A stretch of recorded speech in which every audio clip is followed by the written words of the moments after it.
29 সালের মধ্যে যেন এই কাজগুলো সম্পন্ন করা যায়, এবং যাদের সাথে কথা বলছি আমরা 29 সালকে টার্গেট করি কথা বলছি। এখন এই এই মুহূর্তে যে অবস্থায় আমরা আছি, সেটা হলো যে পুরাটা ঘাটতির মধ্যে আছে। আমি যদি গ্যাসটা পুরাটা যদি জেনারেশনে দিই, যেমন কালকে আমি দিয়েছি, জেনারেশনে গ্যাস দিয়েছি, কালকে বেশি দিয়েছি, যার জন্য আমার জেনারেশন কালকে বেড়ে গেছে। আর একটা মানে আহ, জিনিস ঘটে গেছে আমাদের দেশে, যেটা হয়তো আপনারা খেয়াল করেন না।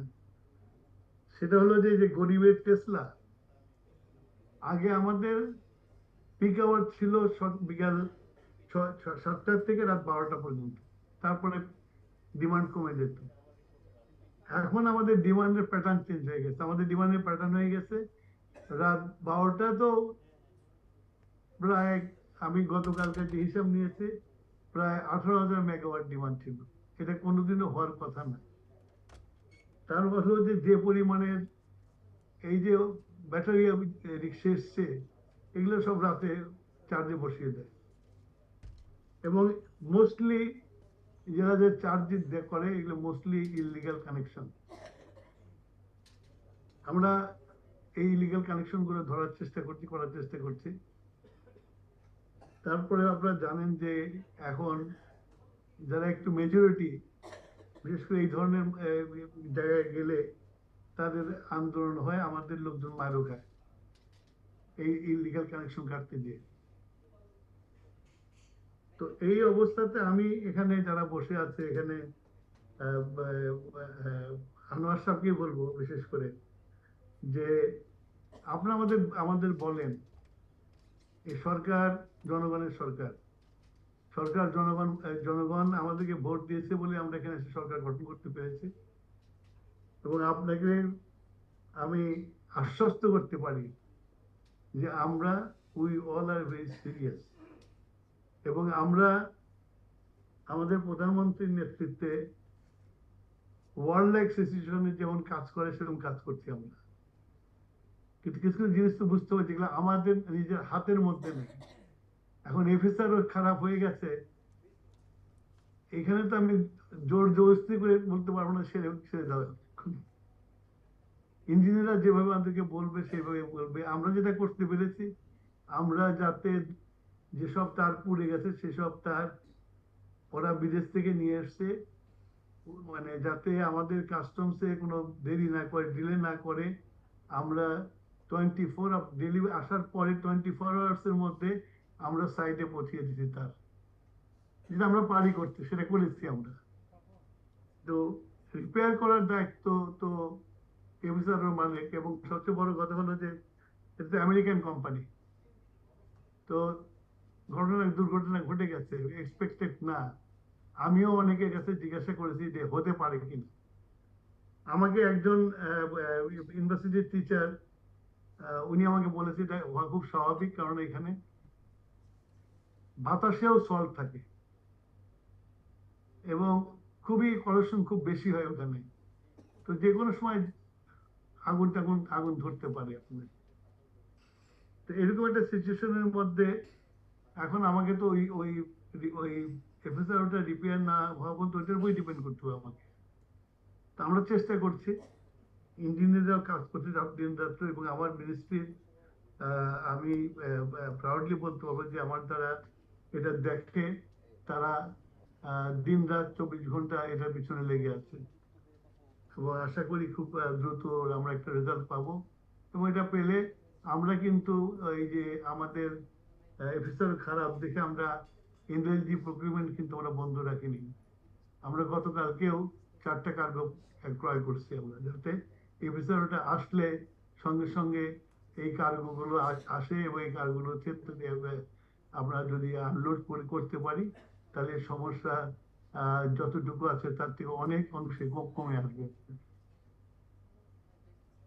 আর একটা হলো যে আপনার গ্যাস খনন, আমাকে ওই যে উনি পরে শোনালেন তখনকার পেট্রো বাংলার চেয়ারম্যান যে বক্তব্যটা দিচ্ছেন।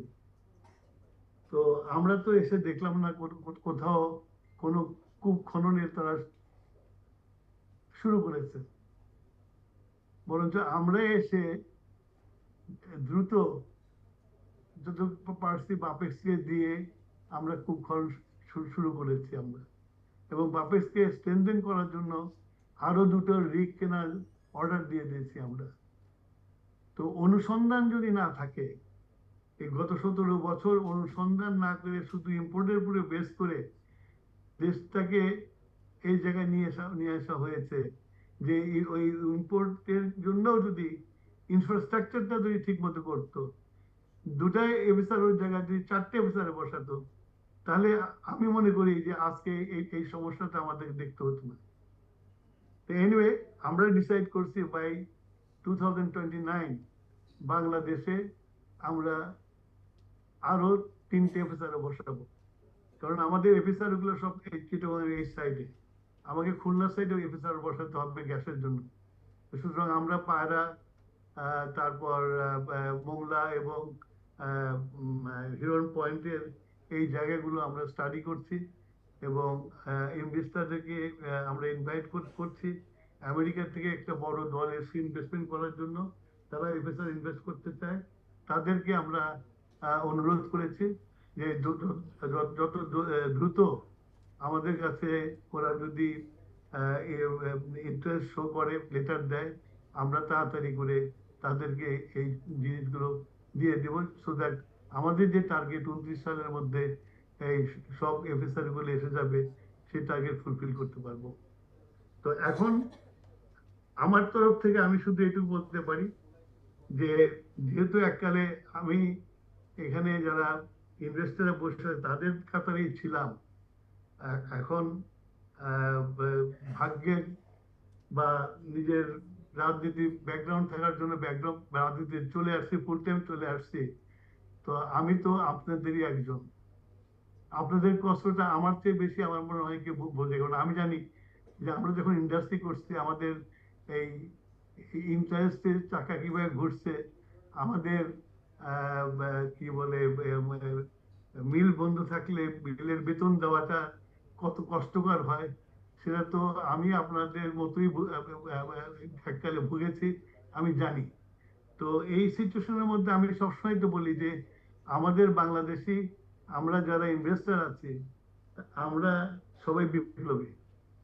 না হলে এইরকম জায়গায় এসে ইনভেস্টমেন্ট করে, সেই ইনভেস্টমেন্ট থেকে রোজগার করে ব্যাংকের টাকা শোধ করে লেবারদের বেতন দিয়ে টিকে থাকা, এটা একমাত্র বিপ্লবীরা পারে, আর কেউ পারে না।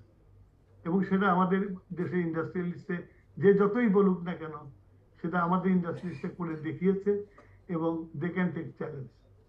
আমি শুধু এইটুকুই বলতে পারি যে আমি আপনাদের একজন, আমি আপ্রাণ চেষ্টা করছি যাতে এই যে সমস্যাটা আছে, এই সমস্যাকে বের আউট করতে পারি।